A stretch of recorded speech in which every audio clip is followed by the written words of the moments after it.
Began a little message last week, healing from brokenness, and I wanted you to know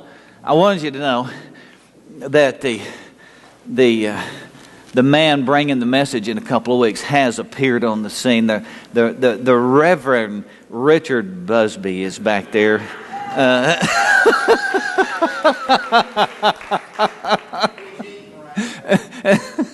And the Mrs. Laurie Reverend is right there with him. So they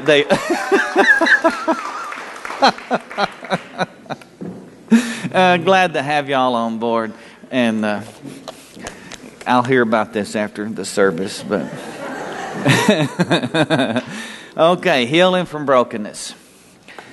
Heck of a day to talk about this, but we didn't finish last week, and we began passage in Colossians 3, and this is coming to you because my life over the last several months has always been, but it seems that it was intensified the last several months, dealing somebody with brokenness and 3 or 4 major areas. It all seems to stem from this all the time, and begin to try to. I've addressed this in counseling with people, and the counseling load just keeps picking up. So how can we address this maybe a little more publicly to at least help everybody? So a lot of you call and you're somewhere get around to talking with me about something from one of these 3 or 4 areas that we have listed here that you just can't seem to get over. And so this whole thing is, let's at least let you pick up some things to start getting a handle on healing from stuff that you, whether it's your fault, or this is not anymore in life. Listen, it's not about whose fault it was. It's about learning from the experience and going on. You reach a point in life to where you don't care whose fault it is anymore.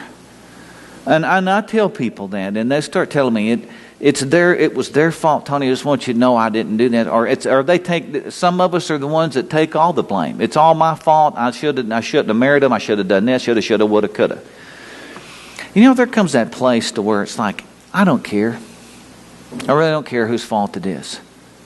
It doesn't matter whose fault it is. What point is it in blaming someone for something that happened 5 years ago, 10, 20, 30, 40 years ago? What's the point? You can keep blaming and just stay stuck. You can keep blaming yourself and just stay stuck. What's the point? Who cares? God doesn't even care. Listen to me. God doesn't care whose fault it was. God cares about all of us taking responsibility for what we need to learn from a situation and let Him teach us wisdom and go on so we can be better in our lives. Everybody with me on this? Some of you just keep living in that past and you just keep kicking yourself. Why? It happened. You can't change it. There's nothing you can do about it. It's done. There's a whole lot you can do about today and letting God help you today and just learn from those experiences. Just learn. If this church was established and built on taking people from broken relationships, brokenness in their lives, people failed God, people didn't feel like they could go anywhere else, been kicked out of churches, or, when I say kicked out, churches have a way of kicking people out who don't conform to their standards just by putting a lot of social pressure on them. Gossiping about them. Making them feel that they don't belong. You know how that works. And so that they can swear up and down, while we've never put anybody out of this church in our lives. No, but you've run many a person off with your attitudes, with the hardness of your heart. And so we built this thing that God did. God put this church together saying, this is a church for people who've had failures in their lives and are willing to admit it. And our whole basis here is we're all people who've had failures in our lives and have found a place we can come to, and nobody's sitting there judging us. And that begins with me. I'm a pastor who's had failure in my life. I left the ministry. I left it. I couldn't, no more. And then really hit hard and when I was first out of the ministry, I just lost everything. And I'm a reclaimed product. I'm a reconditioned guy. I'm one of those people that God has got up here to say to everybody else, hey, if I can fix him up, I can fix you. If I can restore Tony and put him back up here, then I can do anything for you. Don't ever give up. That's one of my prime mission and really purposes in life. So I was bringing this word and always have that emphasis in there. If God can do this in my life, he can do it for you. There is nothing perfect in my life. And I finally was able, in many ways, over the last few years, to move away from trying to be so perfect. I still go through my little spells, but not like I used to, because I know I'm not. So the whole point being from me, with all of us, we've all been through things. There's been mistakes. We've said and done things that we wish to God we could take back and we can have a do-over. And there's not a do-over. There's simply learning from it and accepting God's grace and becoming the new creation in Christ he's put you here to be. Is everybody hearing this? Yes, this is not, thank you. A little clap gets you another couple of good minutes. So just keep it up, just keep cheering. But this, all the messages of my whole life and the focus of ministry here is not dealing with something that's unrealistic. It's just dealing with real people, all of us, who've had real problems and who still face real issues in life. From my birth on, nothing was ever normal. It never has been normal. I had a good friend from college called me here just this past week, and we hadn't been in touch in a while, and I knew him, and I knew his wife when he started dating her in Dallas Baptist, and I mean, we go way, way, way back.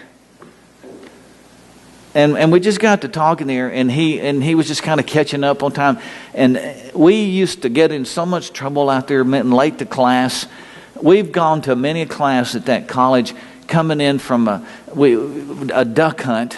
And we used to hunt on Eagle Mountain Lake and those places you can't even get to. Now you couldn't fire a shot out there if you wanted to. But back in those days, and we would get up at 3:30 in the morning and run out to those lakes and hunt ducks until they quit flying, and then come charging in and catch at 10 or 11 o'clock class, be in our rubber boots and our duck hunting clothes. And they just got used to it. It's like those boys are never going to change. And that's just, we fell asleep right there in Dallas one morning. We'd been hunting on ducks on the lake, and we came back coming through Dallas, and we got up about 2 or 3 o'clock and go out and hunt ducks. And so it's the ducks had quit flying, and we had a few ducks, and we trying to get back to school, and we pulled up the big old traffic light downtown Dallas, trying to get through town. I say town, like Dallas is a town. But anyway, we were sitting there, and then we realized all these horns are blowing. And what had happened was, he was driving, and I was sitting there. We fell asleep at the traffic light. And we'd slept through a couple of changes, and so cars were blowing their horns and trying to get around us. And that's how we were back in those days. Well, he called, and he was talking to me. But one of the things he said, Tony, how's it going? We were catching up on us. And he said, there's one thing, he said, I wanted to say to you. And he said, I've thought about it a lot of years. He said, your life's not been very fair. And I thought, well, that's a heck of a thing to say after all this time, not hearing from you. But he said, Cheryl, that's his wife, and he said, Cheryl and I have talked about that many times. He said, it just seemed like life just never was fair to you. And he said, it hadn't been real fair to me either. And we got to talking about that and the stuff that's happened to us in our lives. And I believe that every single one of us could probably sit here and say, it's okay to say life hasn't been real fair. Some of you more than others, you could sit here this morning and say, and we think we're not supposed to say that kind of stuff. To some of you, life hasn't been very fair. Won't you just say it? Life hasn't been fair. You're not doing God an injustice to say life hasn't been fair. And you don't want to sit around having a pity party and feeling sorry for yourself. But life hasn't been very fair. And he was just referring to the fact of, my mom, the way she was all my life. And he knew about that. And he knew I wouldn't take many kids home from college because I didn't, I was embarrassed and afraid she might have a spell or something, and you just didn't do that. And so you just kind of lived ducking and dodging. And Kip was talking about, he said, I always wanted to go out there like your dad, like to go hunt with you guys, but you were always worried that she might come unglued. And you didn't, and he said, just hadn't been fair. And I got to think about it. I said, it's okay to say that. For some of us, life has just not been fair. It doesn't mean God's unjust. It doesn't mean God's unloving. It doesn't mean God doesn't care. It just means that sometimes it's okay to say, that wasn't fair. The way I was treated over there, that wasn't fair. Sometimes that helps you heal and by dealing with it, by just saying, that's not fair. I'm not going to have a pity party over it, but that wasn't fair. That shouldn't have happened. And he was just talking about things that happened. Your dad dying, my dad died right before I graduated, and he didn't get the pin on my bar. He didn't get to go see me jump out of airplanes, do all that. And he said, you lived for that. You were living for him. You wanted to do that for him. That was your gift to him, to honor him. He didn't get to go, none of that. He dies before that can happen. It's like, life hadn't been fair. And I want to say to you, my life hasn't been real fair. And for a lot of you, your lives haven't been fair. But I will say this, it has been miraculous. It hasn't been fair, but it has been a miracle. Because I shouldn't be here by all rights. And I probably, had I continued on the trail that the kind of life that I grew up in would lead a fella, I'd have been locked up or killed as a mercenary a long time ago. I'm serious. That would have been the more likely route for me to follow, some violent path that would lead to a violent end. So it hasn't been fair, but it is a miracle. And so is yours. You're here today, and no matter how unfair your life's been, it is a miracle that you're here. Think about that. It is the grace of God, and that's a miracle that you're here. So let's get into this. That's just an intro, and I'm going to touch a little bit on one point we hit on last week because we didn't even really get into this. But Colossians 3:13 through 16 says this. It said, make allowance. This is a New Living Translation. Like it much better the way it states this particular passage. It says, make allowance for each other's faults and forgive anyone who offends you. It just kind of says that. Make allowance for them. It means give a lot of room for other people to mess up because people are going to mess up. I wish everybody in every relationship could just accept that. When you go into a relationship, you need to write it and put it on the wall. My partner will mess up.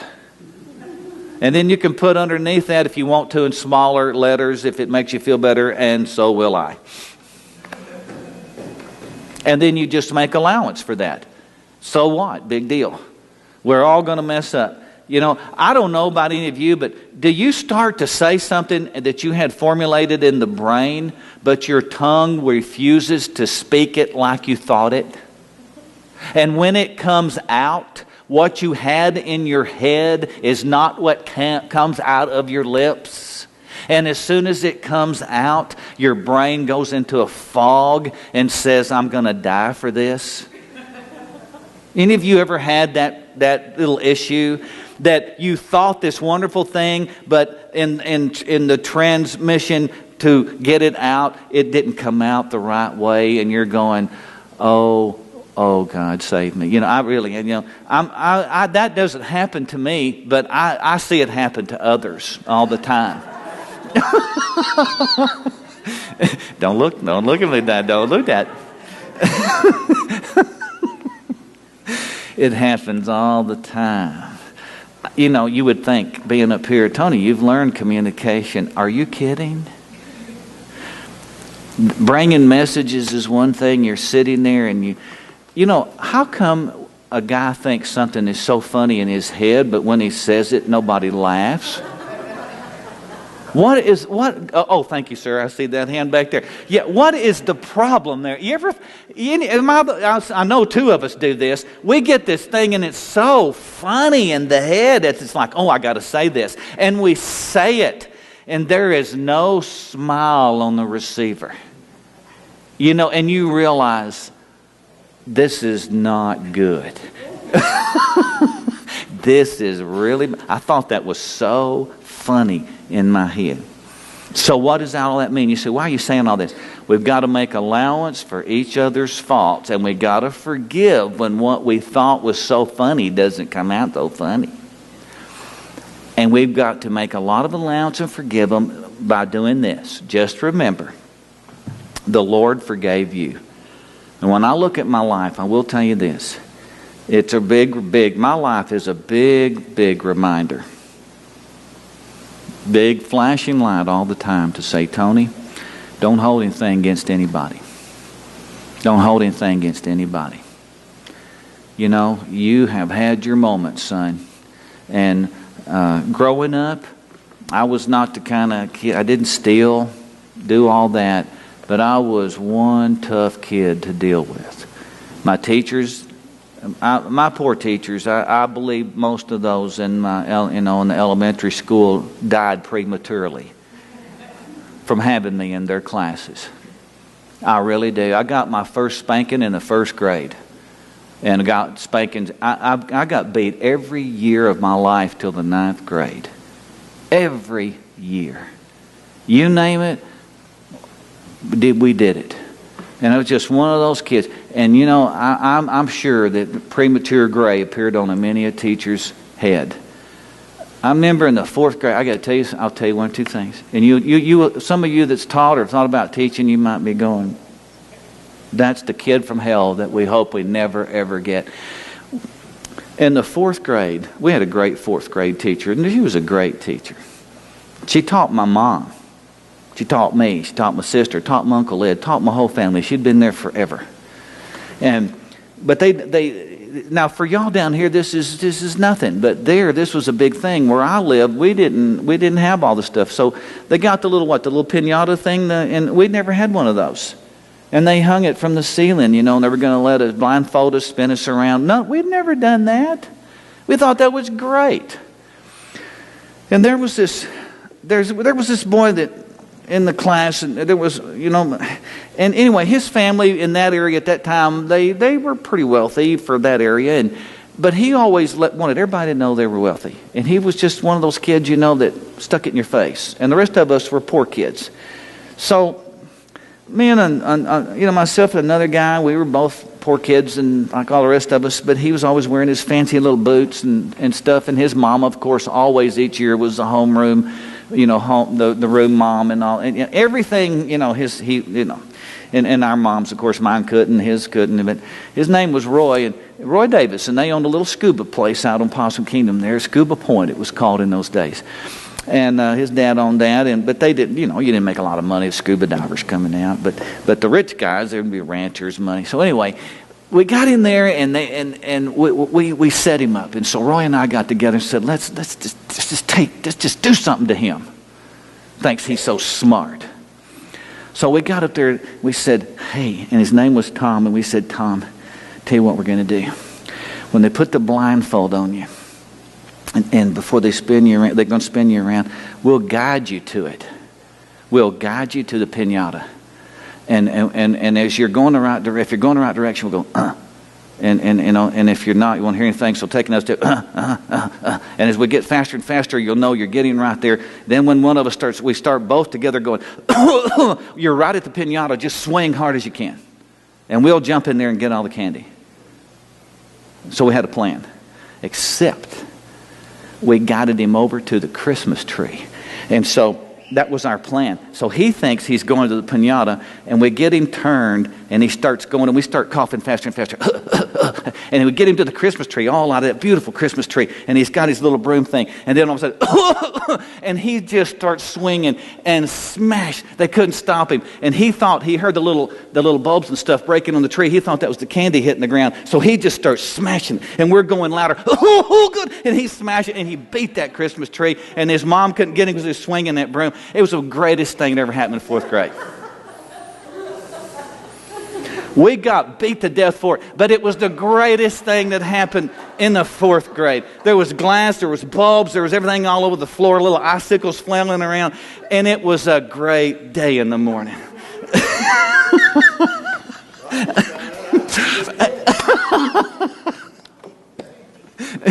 And that we just did that stuff. In the 3rd grade, Roy, it was Tony and Roy. We were the I don't know what it was, the kids that couldn't settle down. But we got to thinking how funny it'd be. They had those little plastic soap bubbles in the men's bathroom, concrete floors banging, and we thought how funny it would be if we could get all that soap out of there, and we couldn't unscrew it. Boy, they had those things screwed in tight. But we thought how funny it'd be to put that soap all over that floor and stand on the toilets, the toilets are open stalls, stand up on the toilet and watch people come in and hit that soap and slide into the trough at the end. We thought, wouldn't that be hilarious? So we couldn't get that unscrewed. We couldn't get enough soap out to get it on the floor. So Roy said, I'll play like I'm sick and I'll go to the office and I'll see if I can get a syringe. So we pulled all this, and sure enough, Roy came back with a syringe from the nurse's office. We took that syringe and stuck it through the soap bubble, filled it up, and then we began to squirt it all over the bathroom floor. And then we got up on the top of the toilets and watched what was going to happen. And it was slick in that bathroom. The problem is the custodian, Mr. Dudley. I'll never forget Mr. Dudley. Great guy. He comes in, and down he went, and he slid right. It was kind of sloped, and they had the drain in there because all the little boys missed the thing. Anyway, so he slid right underneath that. And that wasn't good. But here came other people, and we stood there just watching the fun as people would hit that, and they'd start going, and down they'd go and slide into the trough. We got beat for that too. They called our parents for that one, then we got beat at home.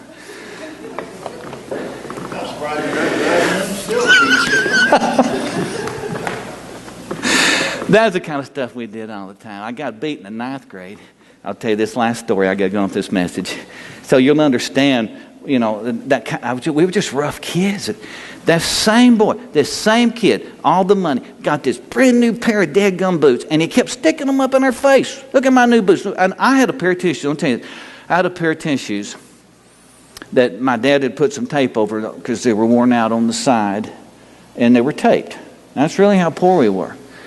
And I was wearing those tape shoes, and he's showing his brand new cowboy boots. So we're in ag, right? And we're using the cutting torches. A lot of us use cutting torches, and I wasn't any master at it, but we could use cutting torch and welding and do the minor stuff. And so we're in ag, and I'm cutting these, these pipes, and he's just sticking his boots. I don't know what came over me, except. And he was standing there doing his thing, and I looked down at his boots. And I just dropped that cutting torch down there.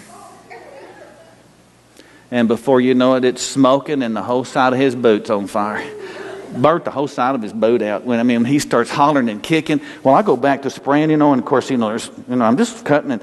And he was accusing me, and he set my boots on. Of course, the ag teacher took up for me because I'm sitting there. There's pieces of metal flying everywhere. How when you use a cutting torch, and the ag teacher said, "No, a bunch of that metal flew on there and just caught them on fire." And I'm going,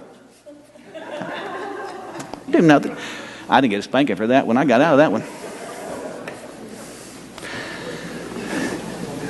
So that's the history I come from. I think that's the way I worked off all mine. Built up stress from my home life. And now you can see, though, by doing that and being that way, that's the course I was headed on. And then that senior year, I asked Jesus Christ into my heart. And that was a real deal. And God changed all that. He changed all that roughness and fighting back. And, I didn't. It wasn't that I wanted to hurt people, but I didn't have much of a conscience. Because mine from childhood had been hit hard. And life hadn't been fair. And then the Lord came in my heart, and since then there's been the Lord working in me. You got to forgive others because I forgave you, Tony. I forgive you for all the stuff that you've done like that. I was always plotting and finding ways to do somebody in. You do that in adult life, and that's not a good thing. It's funny as kids. But you can see a pattern when it gets established, and then as an adult you begin to do that without a conscience towards people, and then it's prison or it's death somewhere and in violent ways. And what I'm trying to get over to you is this. We've all had unfair things happen to us, and we've done unfair things. We've had rowdy lives and rough backgrounds. Many of you in here, you've been through a broken relationship or 2 or 3 or 4 or 5. I don't know how many. And I don't just mean marriages. I mean relationships. There's more than one kind of relationship to have broken. You can have a best friend and a great friend, and something happened, and it just blows up, and you don't know why. You look back on it and you don't even remember you don't know why did that happen. What went wrong there? Or you just were close to somebody and had a mentor or whatever it is, or some working relationship and it all went south. Whatever it is. And you've had a lot of hard feelings. And you haven't ever realized that if you keep those things in your heart, if you keep that brokenness, if you don't let God heal you from that brokenness, somewhere along the line, listen to me, if you don't let God heal you from brokenness, somewhere along the line it'll begin to try to repeat itself. I remember, I think it was Joyce Landorf wrote that book a long, long time ago that you've heard me quote from, but it was called Balcony People. Anybody remember that book? You remember that book, Balcony People? But her great line in there, and the book on balcony people, if you ever find it's worth reading, she talks about the people that we really don't hear from, but they're the people in the balcony that are our cheerleaders, that cheer us on, that really want us to succeed. Because we hear all the time from the people booing in the stands. But there's the balcony people. And those are the ones that you need to learn to develop appreciation for. They're the people in the balcony that are going, yes, you can do it. They're the ones that pray for you and don't even know it. They're way back there in the balcony, but they are the ones who keep the prayer chain going in there. They're your real supporters.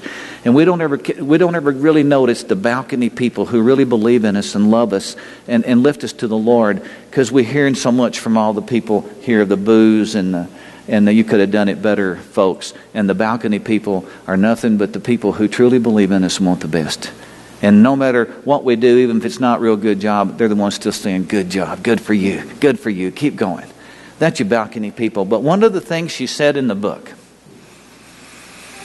when she was talking about all these other people who are always booing and putting us down, and you've heard me say this, but it's so true, and I want you to remember it today. The credit goes to her, not to me. Hurt people. Hurt people. I've never forgotten it. Hurt people. Hurt people. And if you wonder why people, you say, so-and-so is just always hurting me and others that they get around, it's because they are a hurt person. They have been abused as a child. They've had something happen to them. There was some kind of brokenness, and they kept that stuff in their heart, and they let it build, and now what do? They're not comfortable until they hurt somebody else. We were talking here just the other day, but it's the truth. You know, there's just a lot of people who are not happy unless they're making everybody else around them unhappy. You ever been around folks like that? They can't stay happy. You can give them the best news in the world, and then they start tearing it down, and you realize there's just some people who are not happy unless they make everybody else around them unhappy. Then they're happy. They're good. They got everybody upset. Now they've got what they wanted. They're in control. They punched everybody's buttons, and all of us are all upset and at each other's throats, and they're sitting there as happy as a lark, because that's what they're used to. And that's what happens to broken people. And God's challenge is He wants to bring you out of that, because that's not happiness. He wants to forgive you. He wants to heal you. He wants to set you free. He wants you to enjoy life. He wants you to do this, to forgive others because He's forgiven you, and He wants you to, above all, to clothe yourselves with love, which binds us all together in perfect harmony. He wants us to let the peace that comes from Christ rule in our hearts. Everybody hear that? Let Jesus Christ's peace rule in your hearts. And it can't rule in your heart if you're letting brokenness rule your heart. I have brokenness. I've had brokenness for a long time. I say I have it. I had it.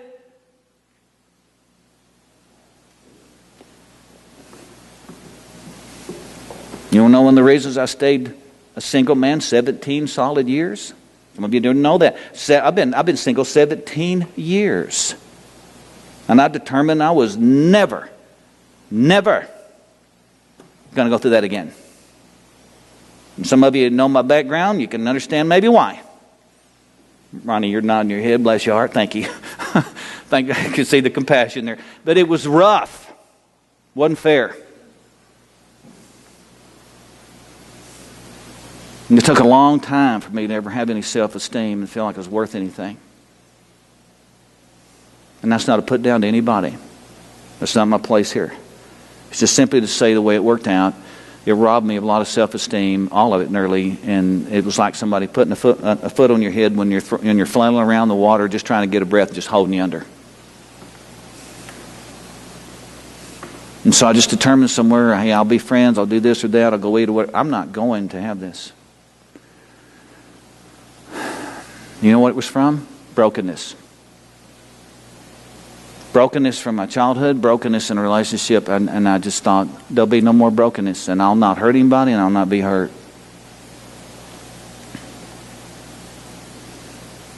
That's changing. I'm glad for it, aren't you? Yeah, that's changing. That old wall's been there a long time, and Bob, you're right. And Bob told me one day, there's been a big old wall in front of you. Yeah, I didn't want to go through no more brokenness. I just thought, and you know what I got in my head? I'll tell you the truth of what I got in my head, so maybe this will help some of you. I got it in my mind because of what was spoken to me way back a long, long time ago. Tony, it's your fault.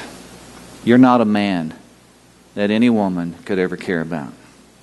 And I heard that to the point to where I built up a wall with that on the outside. Here is a man no woman could love.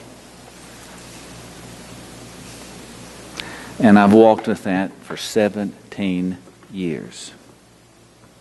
Of feeling like I'm the kind of guy that there's no way. Isn't it awful what you can get in the image of yourself? I felt confident to scuba dive, jump out of airplanes, do anything else, but not there. And God's had to do a real work to bring that wall down, but that's the wall that you were seeing.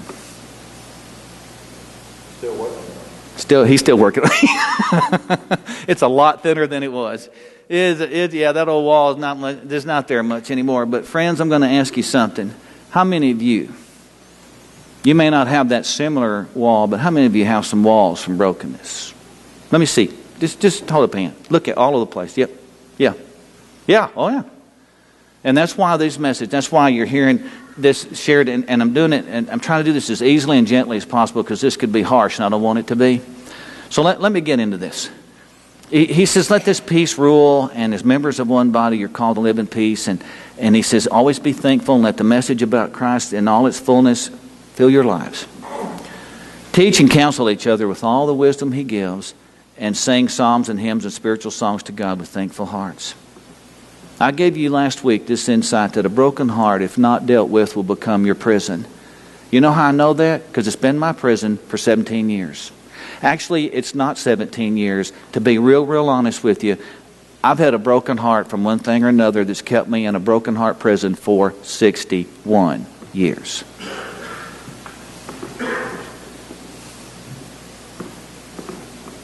All my life. I've been imprisoned by some type of brokenness. My family was broken. The whole family unit was always broken. Everything was broken. And so there's just been brokenness of one sort or another. And so I want you to know, friends, it becomes a prison, and it is. And the wall that some of you have seen is nothing but a prison wall that you're living inside of. And you're a prisoner to it all the time. You think you're free, and yet you've yielded your freedom to brokenness. And God wants you to get out of that. So let me grab it. The longer you carry this burden, the heavier it becomes. And in time you get locked in, and it becomes what? Not just a prison, but a stronghold of the devil. So let me grab these real quick and go as far as we can. First, that broken heart from a failed relationship. I learned this, and I've learned this the hard way. This is not from some counseling book. In a relationship, it takes two people and Jesus Christ to make that relationship work. You can be the strongest, most spirit-filled Christian, praying Christian. You can do everything. You and Jesus are working on this, but if that other person's heart is not open to Jesus Christ, you are going to live hell on earth. How many of you can testify to that in one way or another? Yes, yes, yes. Yes, and I'm not here to tell you what to do about it. I'm just simply telling you what's going to happen. It takes two people. And so what I've learned, if I've learned anything, it's this. Be sure the best you can that both of you are on the same track to begin with, and that's hard to do because people can talk such a good talk. Can't they? They can talk all about God and about Jesus and how great and blah, blah, blah, blah. And you're thinking, wow, this is a great person. They have no fruit. And that's what I'm going to say to you. Check their fruit. See if they're really producing what they say. See if they're doing it. Bottom line, are you doing it? Do you treat people like you talk? Do you honor God by witnessing out here, or are you just all mouth? Because there's a whole lot of religiosity out there, and it's all a bunch of mouth. Everybody talks about the rules, and they judge everybody by the rules, and blah, blah, blah, but nobody lives in the freedom that Christ gives, in the power of the Holy Spirit. Everybody with me here? It's living in the Spirit. The Scripture says, walk in the Spirit, and you'll not fulfill the desires of the flesh. Be filled with the Spirit, speaking to yourselves in psalms and hymns and spiritual songs, making music in your heart to the Lord. Being filled with the Spirit is not talking a bunch of good stuff. It's out there living it. Relating to people. Treating them with love and respect even when they don't deserve it. And one of the great lessons of life I'm giving you here is that it takes two people in Jesus Christ to make a relationship successful. And all three have to work together. And what I had to do for this wall to come down was stop looking at the past. And in the past for me, it was not looking at another person. I had to stop looking at me as a man that was unacceptable to someone else. And you know how God began to get through with that? He began to get through with that by saying, it's a lie. It's the devil's lie. And we all have been lied to in one form or another. Haven't we? Some of you could have had a business going by now. You could have done a lot of other things, but somebody somewhere managed, the devil used them to plant a lie in your heart that you're not good enough. And when it came down to it, that's what God finally pointed out to me is, son, you've been living a lie that you're not good enough. And he came popping through, and I say popping through, it's like something burst there, and suddenly there it was, a revelation. I say you are good enough. I died on the cross to make you good enough.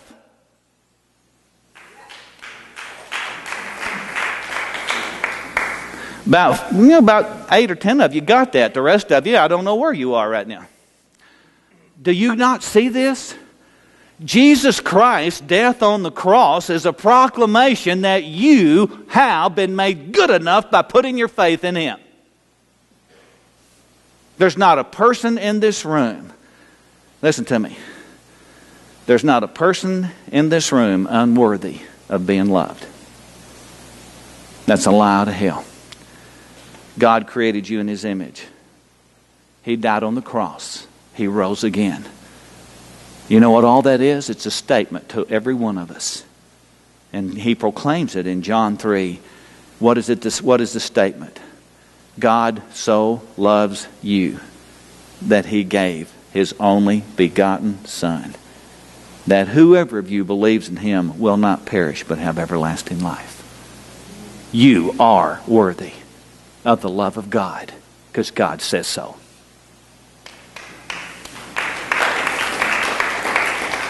That's what began to happen to me, and He began to show me that, hey, there is someone who can care about you, and I can show you that through them. And I'm so grateful for it. I am. Now, and for each and every one of you, there is someone. That's how God most often works. He'll work through someone in your life to show you that you are worthy of His love and that you've been living a lie. Ask Jesus Christ to replace, listen to me, ask Jesus Christ to replace the damaged love and trust that you have. I have. I asked Him some time ago, a long time ago, please replace the damaged love and trust in my life. Please replace it with an openness and an honesty and a sincerity. And I'm going to tell you this, and this is getting out on a limb, okay? But you got to get out on a limb for this to work. Ask God to replace all this with the willingness to help you risk again. Risk what? Getting hurt. You can never love or be loved if you don't risk getting hurt. You've got to risk, or you'll never get to experience it anymore. You want to know what faith is? You're going to have to risk getting out of the boat and walking on the water.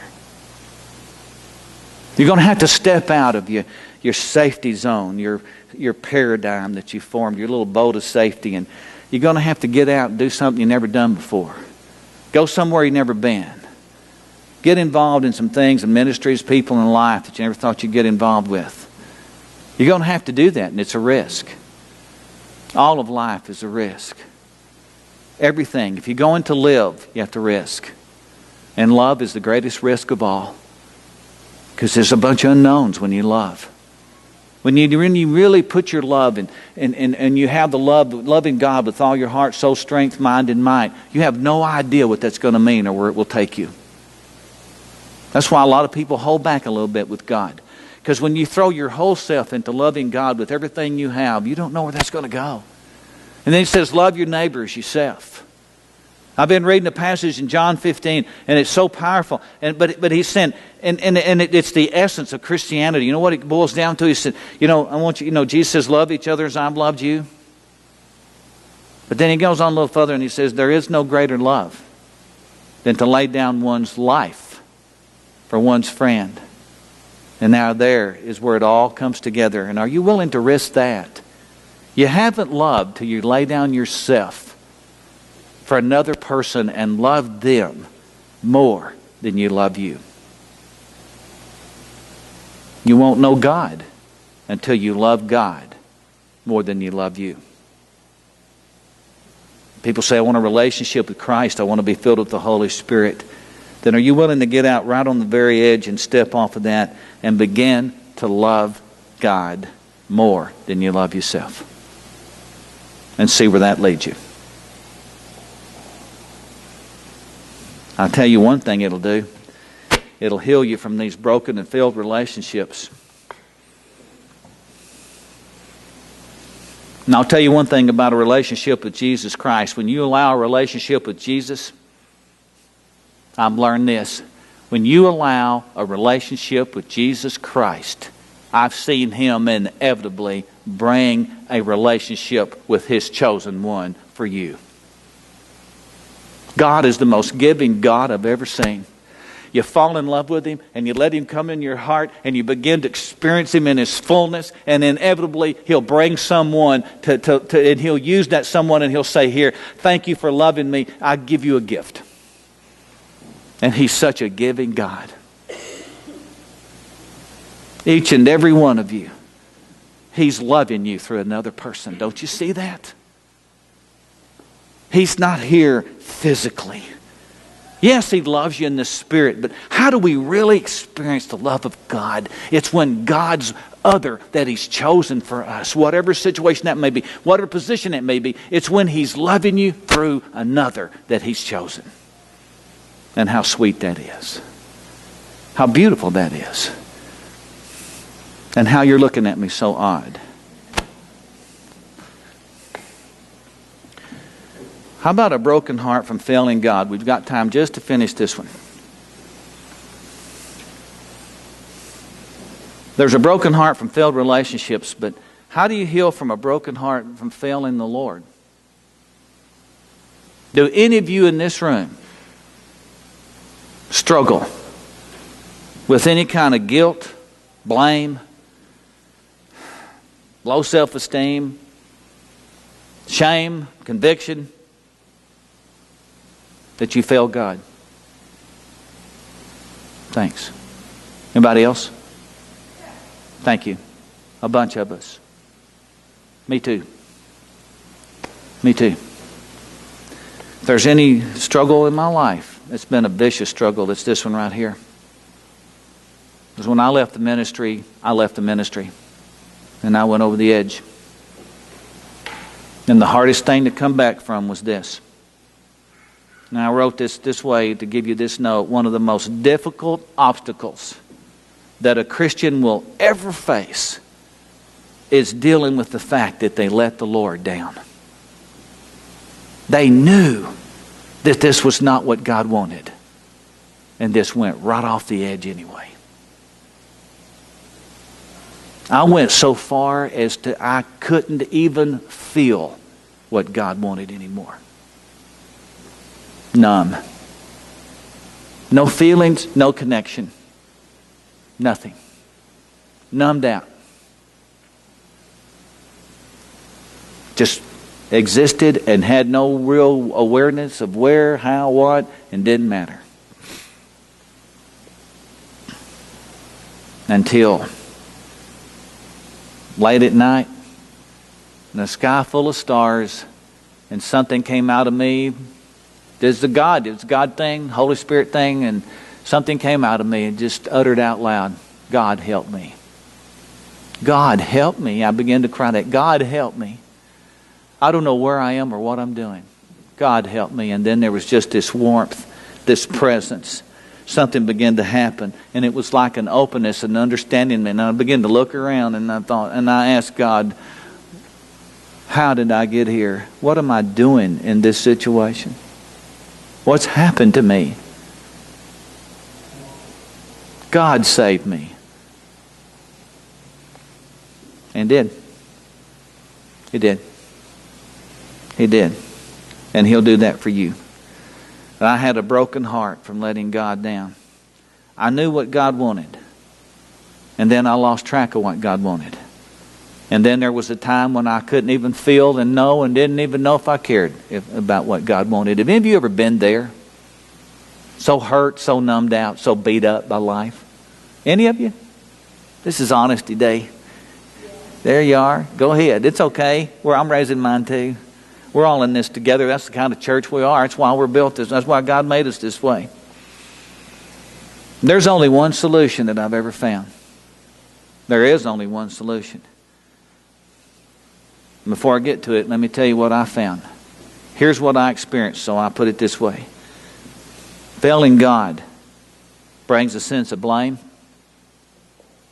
guilt, failure, shame, conviction, condemnation, and a horrible fear of God's punishment. I was just waiting for the axe to fall. I was just waiting for the moment when He would say, you're out of here. I'm done.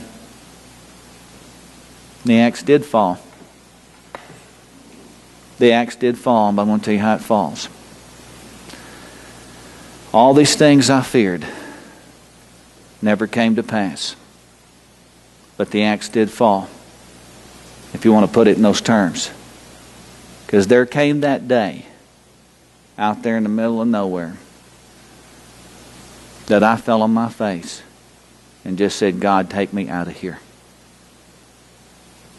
Please take me out of here. I can't take myself out. I've thought about that and can't do it. So would you do it? Just take me out of here. And as I lay there on my face, I was lying there on the ground. Some of you have heard this, but still, maybe it'll help. All the fear of the shame and God's punishment and God's wrath and never being used again. What's the point of living? I'm not worthy of any woman's love. Not that kind of man. Not worthy of anything. Certainly not worthy of God's love. So why should I stay? Kids going to graduate. Nobody needs me. Take me out. And the axe fell, but it was in a way that I never knew. Because God dropped that blade. And instead of it being the axe of judgment, condemnation, the axe of the end, God dropped a surgical blade and He severed from me judgment. He severed condemnation. The very thing I thought was coming is what God dropped the axe on and cut it away. And God left me lying there in the end of that spiritual surgery with all the stuff cut away. The guilt, the shame, the fear, worrying about His judgment, and He cut that away. And suddenly there was nothing left but me and Him. And all I could hear in my mind was, Tony, that cross was designed just for people like you, lying here with no hope, nowhere to go, no future. I died on the cross, not for guys and gals that have it together, but for beat up, broken pastors who think they're at the end of the line. I died on that cross for people who have nowhere else to go. They're there, and they're just waiting for judgment. And instead of judgment, I got love. Instead of judgment, I got redemption. Instead of judgment, I got forgiveness. Instead of a man, lying there who had no self-esteem and thought no one worthy of no one's love, God said, "You're worthy of mine. And I'm going to lift you up from this place. I'm going to wash your heart clean by the blood of the Lamb, my blood.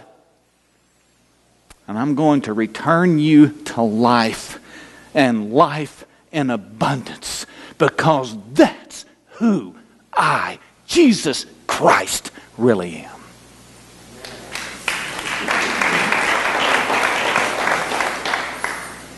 So whether you failed in a relationship,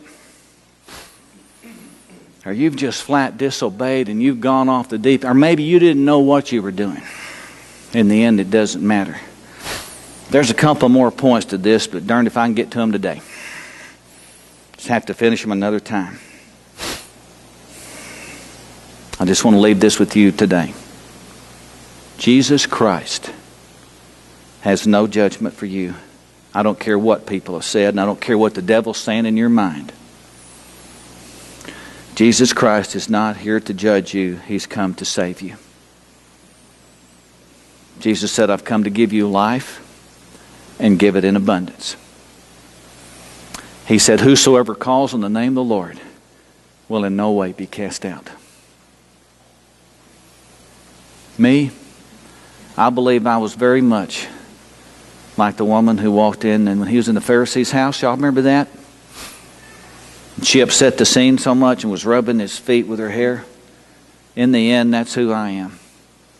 I'm the guy with so much out there that needs forgiveness for, and the one that fell at the feet of Jesus and found the one person on earth who reached out to me and said, "I forgive. I forgive. I restore you. And I want you to get up there and tell my people that if I can restore you and love you and teach you all these things about my goodness and my character, I want you to get up there and share it with them, so that someone out there this morning can take hope that when you reach the end of your line and think life is over, in Jesus Christ, it has just begun.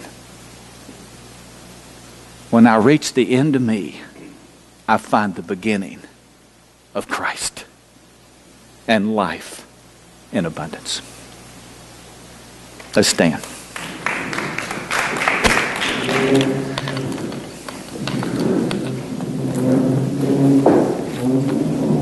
Now, I want to pray with you. This prayer, I'm just going to pray as I'm led, and this is what's on my heart right at the moment.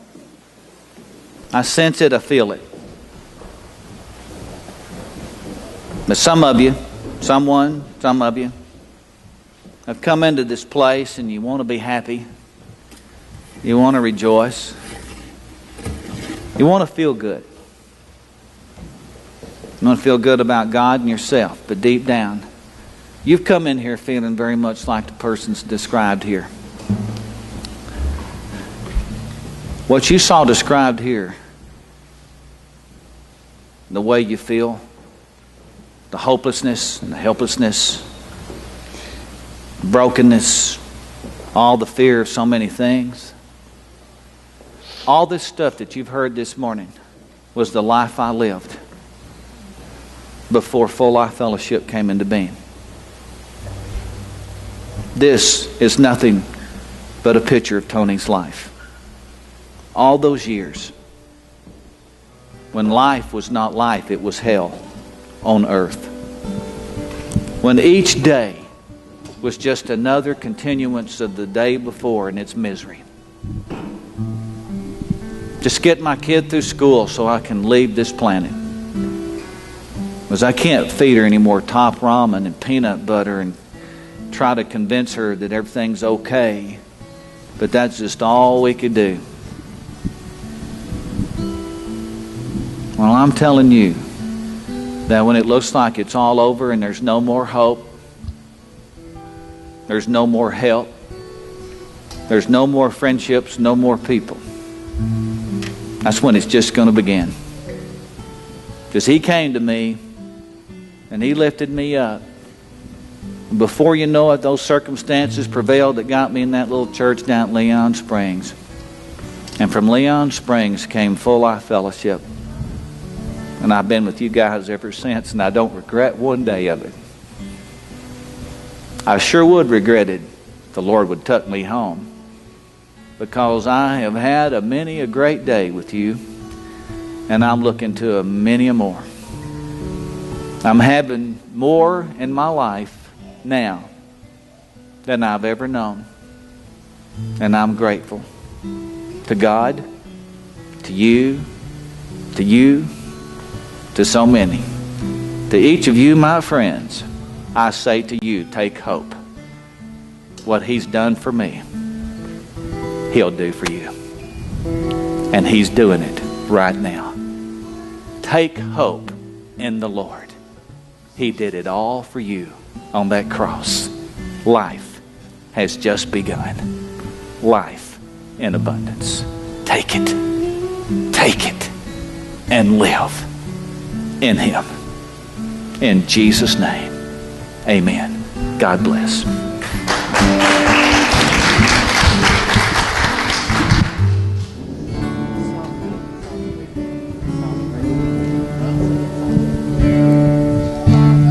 What a friend we have in Jesus.